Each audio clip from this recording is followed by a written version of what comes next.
ดูที่โมสกิปเล็กเดินจับสกิปไหลหลังดูอัพถึงจับแบ็คซ้ายอีกทีแรกวางแบ็คจับหน้าเล็กบอลเล็กเดินยัดซ้ายหน้าจับตี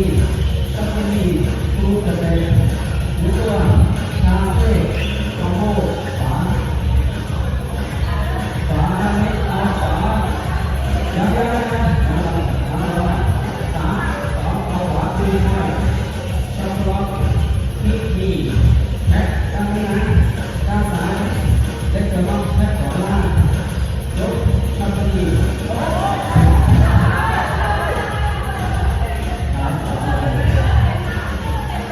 ูว่าเลยนะครับแพ็คที่ขวาครับทีพอยจับล็อกที่ดีขวาแพ็ค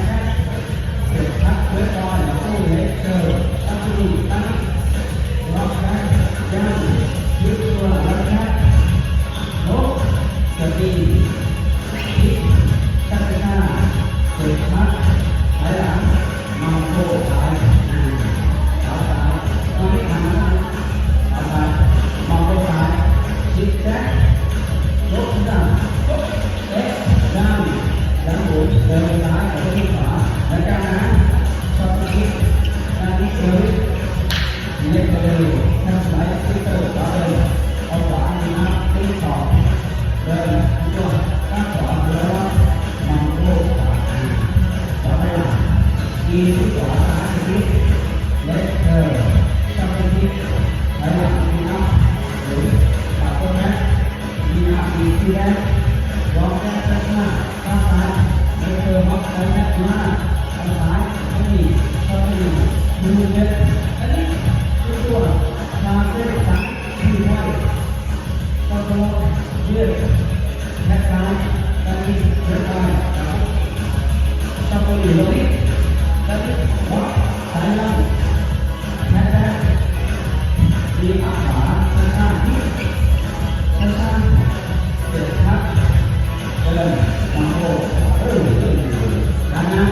ขวาจับตัวดีแล้วสองข้างเช่นกันมีที่วอลทำแบบที่มาโอ้จับไปนะยกขาที่ข้างขวาเดินซ้ายเดินดีต่อเลยนะเดินซ้าย3เลยนะเล็กเลยสไลด์ฟิกเกอร์เดินได้แล้วข้างซ้ายที่ต่อ2 1ล็อกตีที่ซ้ายกระโดดขวาด้านเล็กเลยจับตัวจิกไว้หน้าที่ซ้าย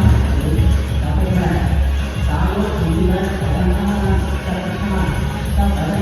เนาะแค่หน้าจับไปจับไปดูจะเป็นหรือว่า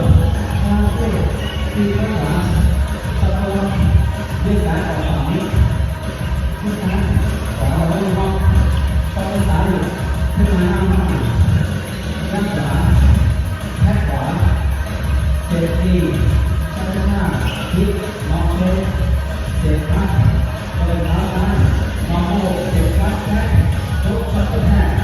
ด้านนี้ทิศจับไปหน้าหลังจากซ้ายล้อจับไปขวาซ้ายจับไปทิศโอ้โหซ้ายยืดเดินขวาเอาขวาที่ตาข้างซ้ายโอ้ข้างซ้ายที่ขวาซ้ายจับไปทิศ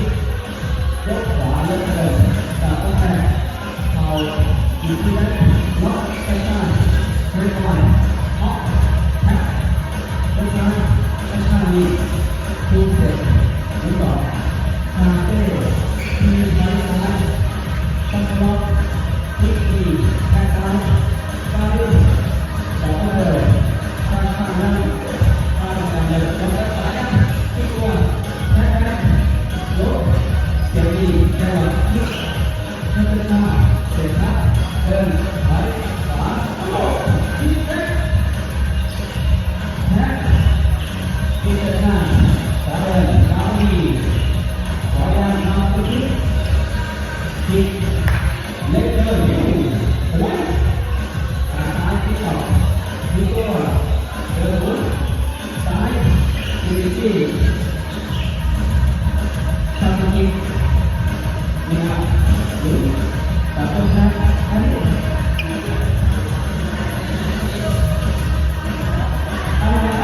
แต่ก็เจอเป็นสิ่งที่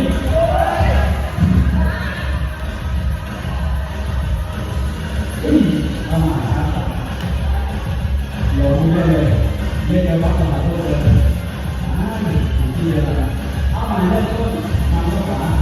แค่ยกเจ้าแค่จับตีนิดจับช้าล็อก